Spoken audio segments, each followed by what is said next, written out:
Hello, hello, hello. Welcome in. Anybody lurking? The sky is opening up around me as I speak. Um, oh, wait. We got to do the recap first. And I'm going to pour some Coke before I do the recap.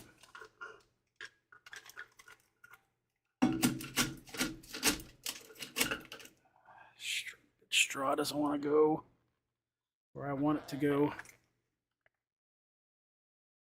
We just had a whole bunch of thunder, and the sky opened up.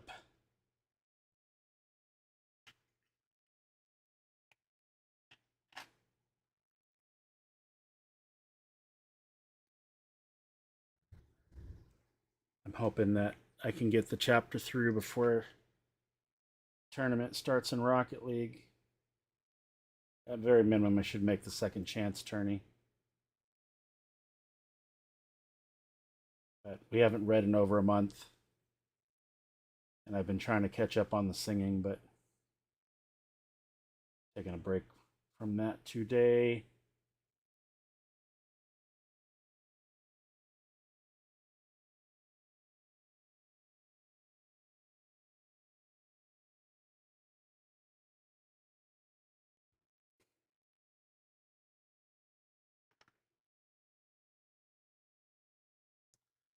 All right. That's good enough, I think, to start.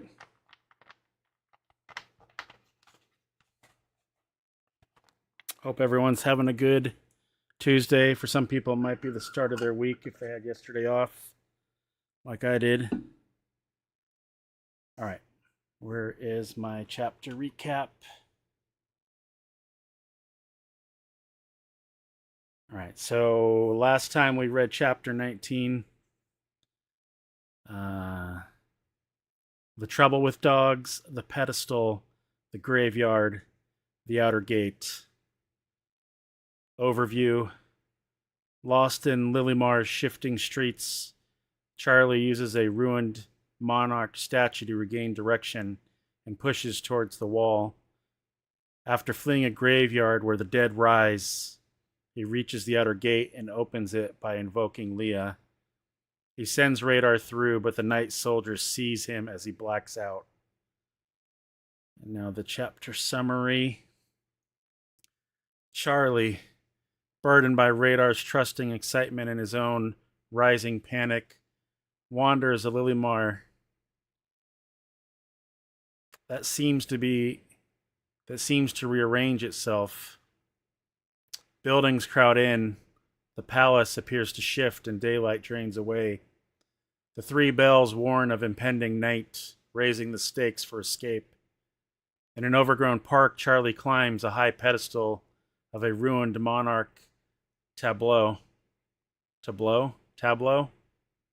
From that vantage, he waits for the returning butterflies, scratches a directional mark, and sights a gap between buildings. He drops down, abandons the trike, and runs with Radar across the sodden ground toward the line he chose. They cut through warehouses and alleys until the city walls appear. Forced into a cemetery, Charlie trips and sees desiccated hands claw from the earth as crypt doors groan open. Excuse me. He shoulder smashes a locked gate and bursts out onto the Galleon road. Blue lit mist behind him and Radar. Exhausted and pursued by the blue aura night soldiers, Charlie staggers towards the outer gate. A second wind carries him as he discards his pack. The gate crawls open when he cries, "Open in the name of Leah of the Galleon." An electric cart of night soldiers bears down. Charlie orders Radar out and flings away Bowditch's 45 to keep it from them. As he dives for the gap, a gray-haired night soldier clamps his throat. The others close in and the gate begins to shut. Charlie loses consciousness, separated from Radar.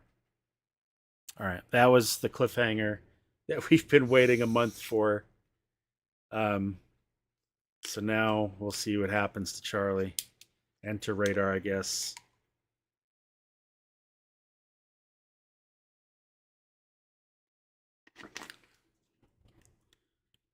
All right.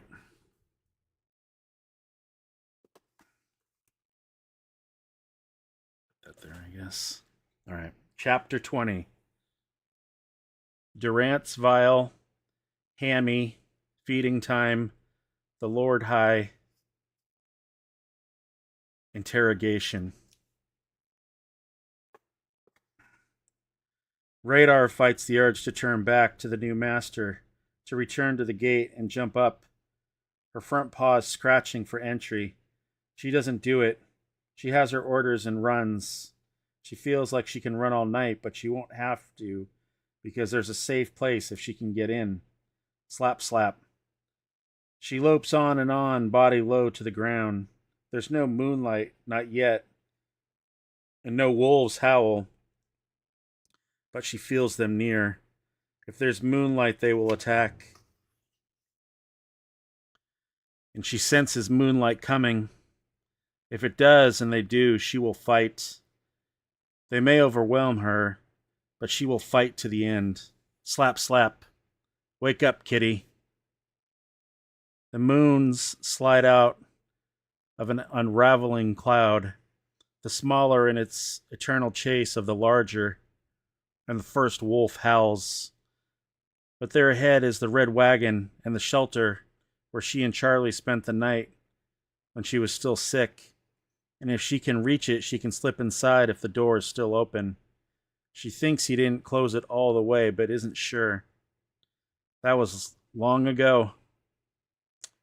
If it is, she can stand on her back legs and push it closed with her paws.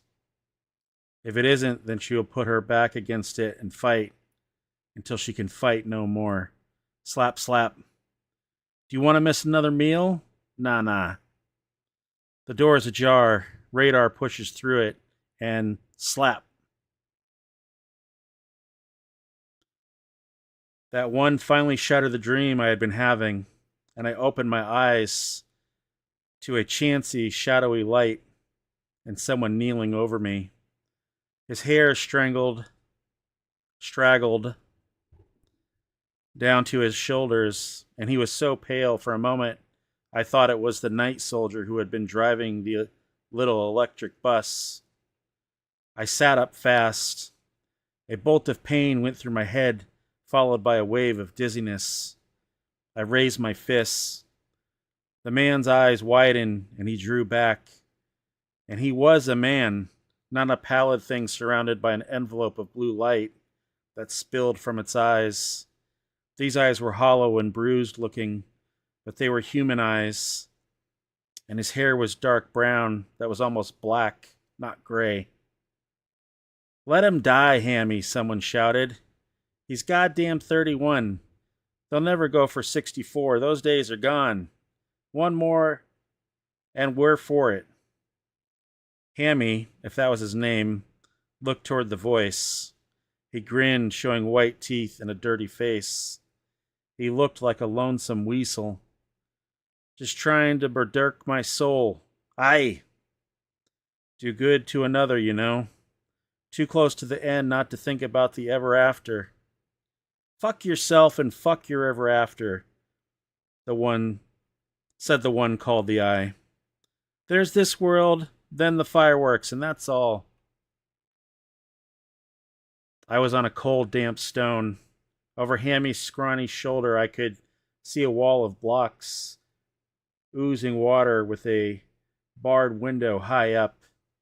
Nothing between the bars but black. I was in a cell. Durant's Vial, I thought. I didn't know where that phrase came from. Wasn't even sure I knew what it meant. What I knew was that my head ached terribly, and that the man who had been slapping me awake had breath so bad it was like some animal had died in his mouth. Oh, and it seemed I had wet my pants. Hammy leaned close to me. I tried to draw back, but there was more bars behind me.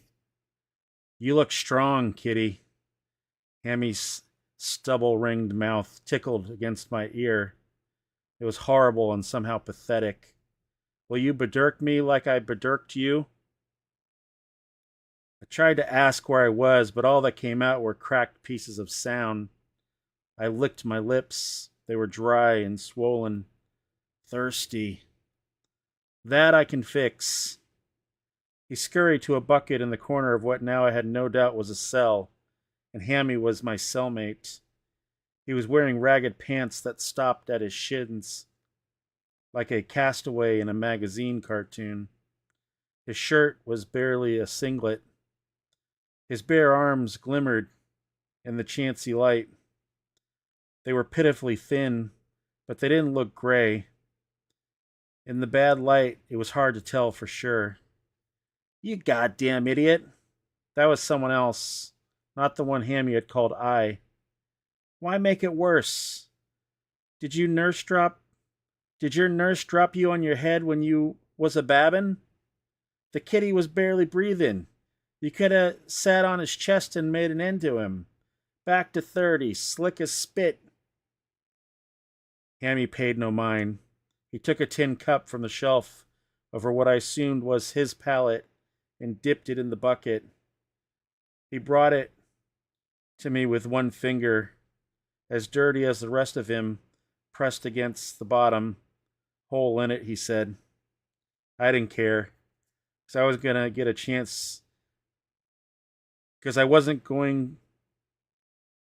to get a chance to leak very much. I snatched it and gulped it down. There was grit in it, but I didn't care about that either. It was heaven. Blow him while you're at it, why don't you? Another voice asks. Give him a good old sucking, Hames. That'll bring him around smart as a pony whip. Where am I?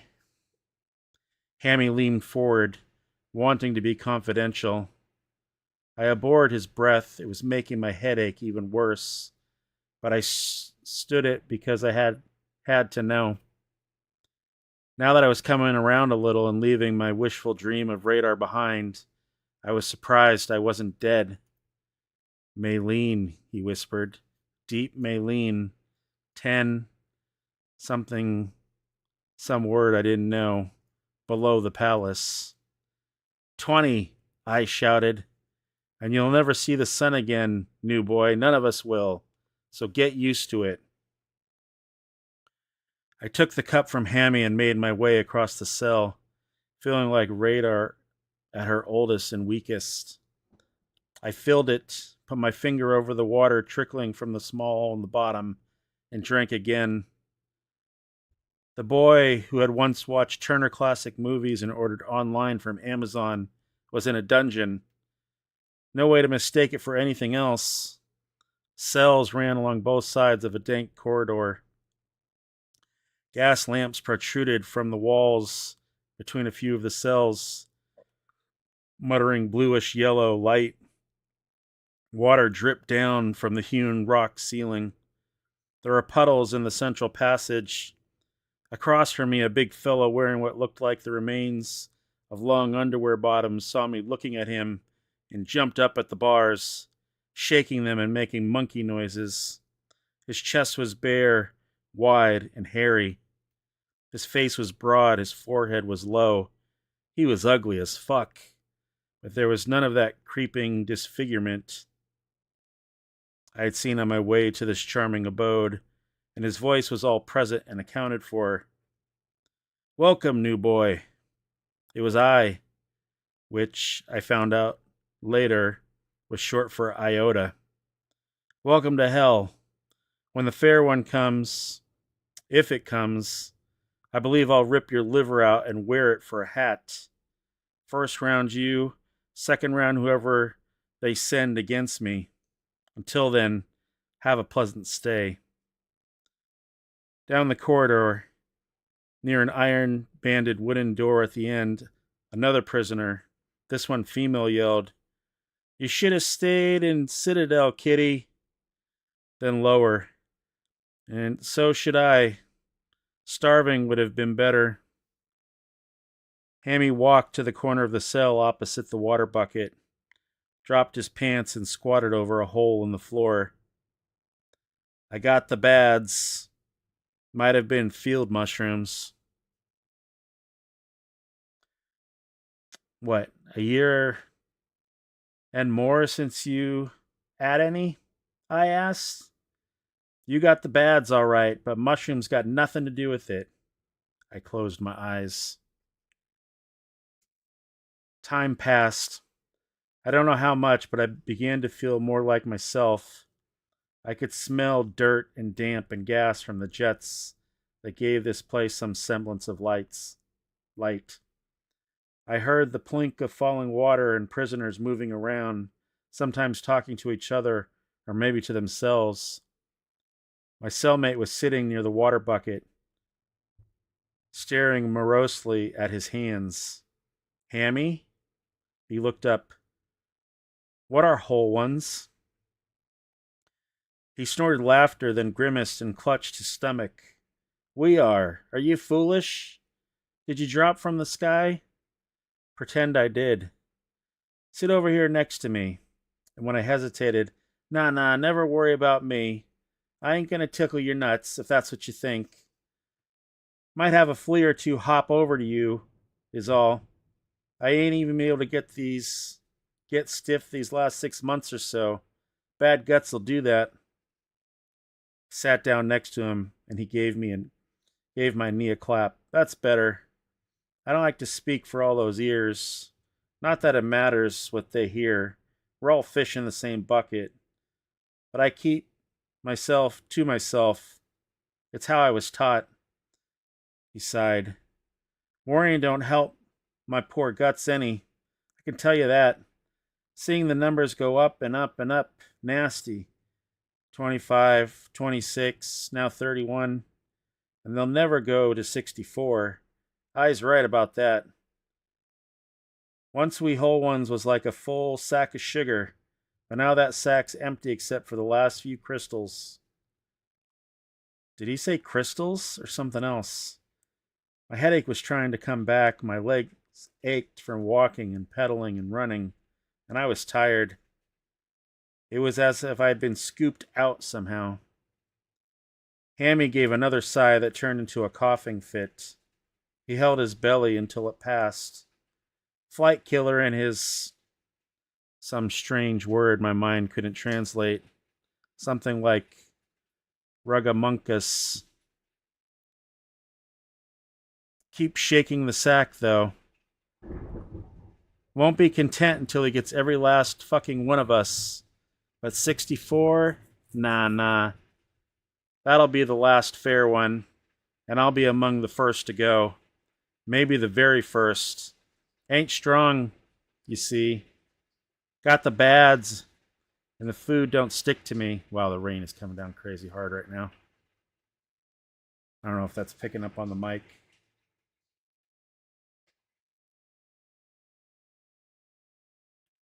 He seemed to remember I was there, the new cellmate.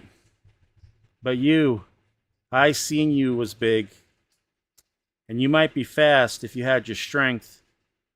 Thought of telling him I was particularly fast, but decided not to. Let him think what he wanted. He ain't scared of you. Iota ain't scared of nobody, except maybe for Red Molly and her bitch Ma. But he don't want to work any harder than he has to either. What's your name? Charlie. Lowering his voice even further. And you don't know where you are? For real and true? Durance Vile, I thought. Well, it's a prison, a dungeon, and I guess it might be under the palace, but that's about all. I had no intention of telling him why I'd come, or who I had met along the way. I was returning to myself now, tired or not, and starting to think straight. Hammy could be pumping me, getting info he could trade for privileges. Deep Moline didn't seem like a place where there were privileges. The end of the line, so to speak. But I didn't want to risk it. Maybe they wouldn't care about one escaped German shepherd from Century, Illinois. But then again, they might. All right, hold on. Organic Lemons is calling me.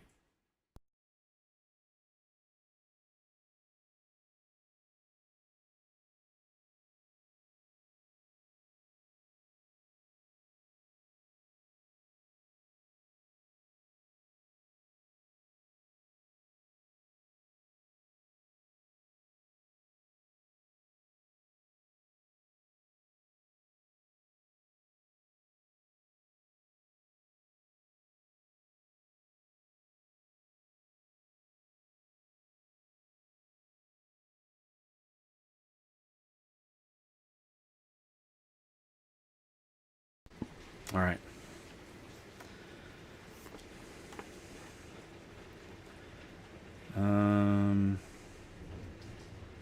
I lost where I was at.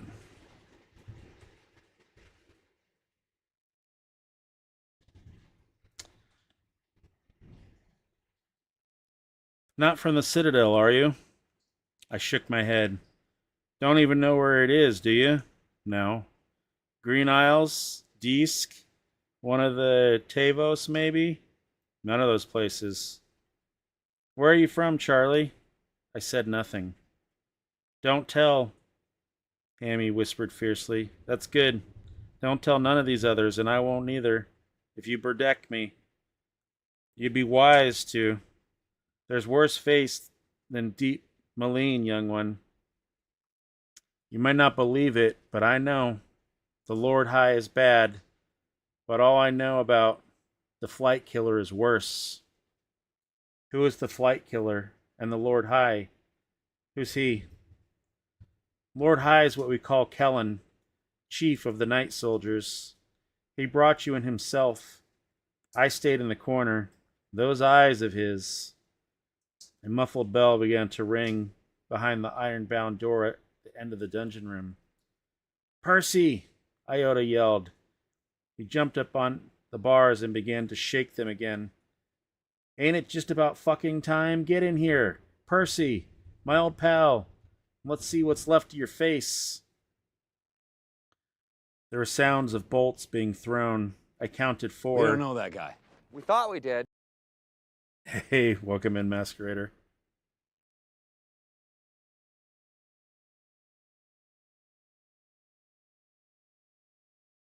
First came a cart, almost like the kind you pushed around in a supermarket, but made of wood. Behind it was a gray man whose face seemed to have melted. Only one eye remained to him. His nose barely jutted from a burl of flesh. His mouth was sealed shut except for a teardrop-shaped opening on the left side. His fingers were so melted his hands looked like flippers. He wore baggy pants and a baggy blouse-like top. A bell was hung around his neck on a rawhide loop. He stopped just inside the door, seized the bell, and shook it. At the same time, he looked back and forth with his one eye. Hock, hock, hock. Ooh, bastards. Compared to this guy, Doris sounded like Laurence Olivier spouting Shakespeare. Hammy grabbed me by the shoulder and pulled me back. Across from it, I was also stepping back. All the prisoners were. Percy kept ringing the bell until he was satisfied we were far enough away from the bars to make grabbing him impossible. Although I didn't see any reason why anyone would. He was like a trustee in a prison movie, and trustees don't carry keys. The cell Hammy and I were in was closest to him. Percy reached into his cart, took out 2 good-sized hunks of meat and flung them through the bars. I caught mine on the fly. Hammy grabbed for his, but missed, and it splattered on the floor. Now the prisoners were yelling at him. One, I later found out it was Fremy, inquired if Percy's asshole was skinned over yet, and if so, did he have to shit out of his mouth. They sounded like lions in the zoo at feeding time. Only that's wrong. They sounded like hyenas. These weren't lions, with the possible exception of Iota. Hi, Fatty 2-Bits. I'm going to take a sip on that page turn.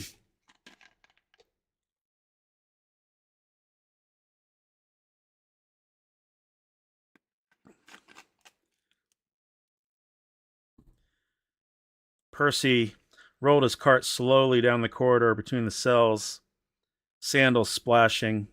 His toes were also sealed together, throwing meat left and right. His aim was good, one eye or not, and none of the meat hit the bars and fell into the standing water of the corridor. Some lavender creamer. into your Diet Coke. Oh, hi, Songbird. I I can barely read the screen when I have these glasses on to read the book. Um, I raised my chunk to my nose and smelled. I guess I was still in fairy tale mode because I expected something rotten and nasty, maybe even infested with maggots. But it was a piece of beefsteak that could have come from Century Hy-Vee Market, albeit without the sanitary plastic wrap. It had barely touched fire. I thought of my dad ordering steak in a restaurant and telling the waiter to just run it through a warm room. But the smell was enough to squirt saliva into my mouth and set my stomach to roaring. The last meal I had had was in Claudia's wooden home. I probably could benefit from some kind of bifocal, but I don't actually read enough to need it. I don't know. I actually have thought about that. Across from me, I was sitting on his pallet cross legged, gnawing on his steak. Red juice ran into the matting of his beard. He saw me looking at him and grinned. Go on, kitty. Eat while you got teeth to eat with. I'll knock 'em out. Directly. I ate. The steak was tough. The steak was delicious. Every bite made me hungry for the next. Percy had reached the last pair of cells.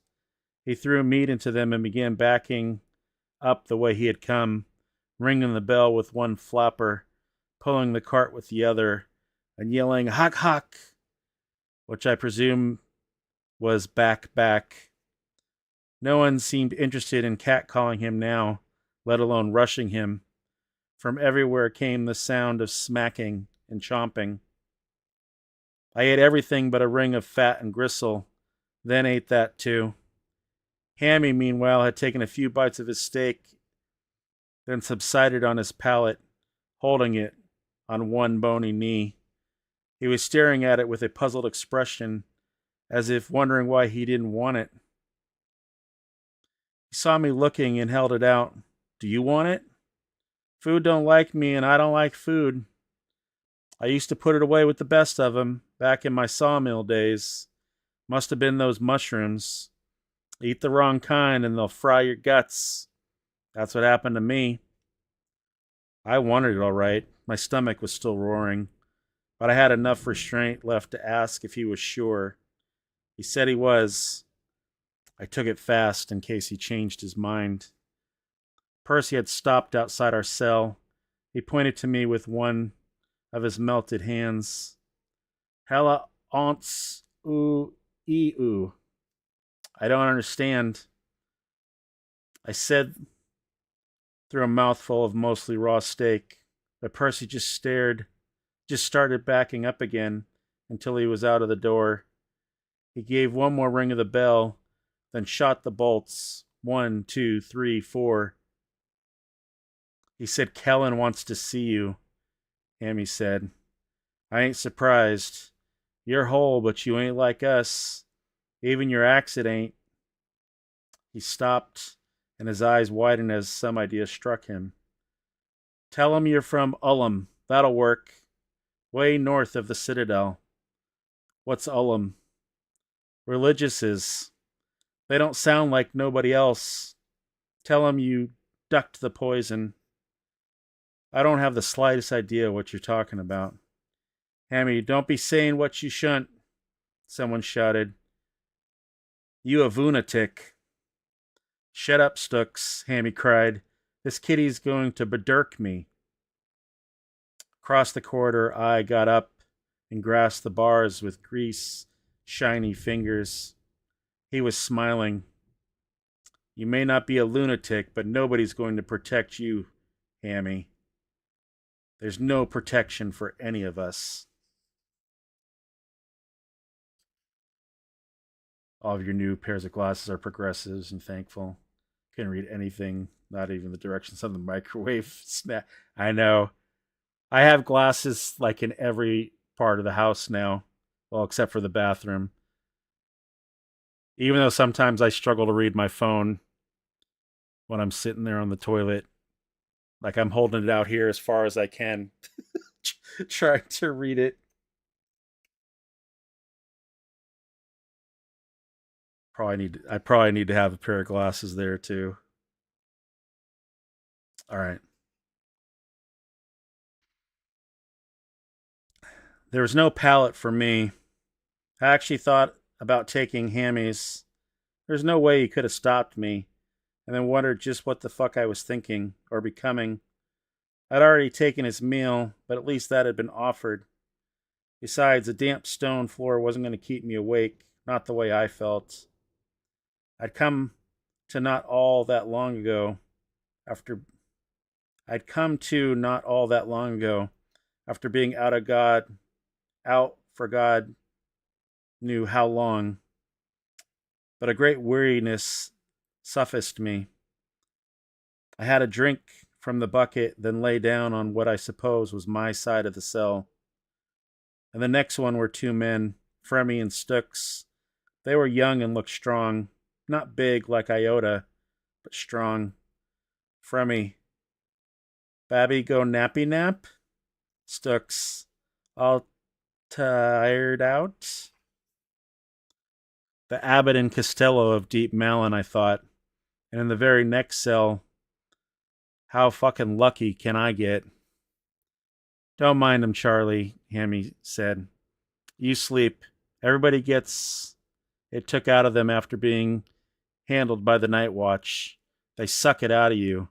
They suck your, I don't know, life force, I asked. Felt like my eyelids had been dipped in cement. That's it. That's just what it is and how they do. And it was Kellen himself carried you in. You must be strong or the bastard would have cooked you like an egg.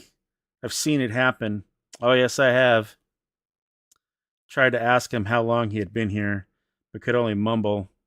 I was going down. I thought of the spiral steps that had led me here, and it seemed that I was running down them again, chasing after radar.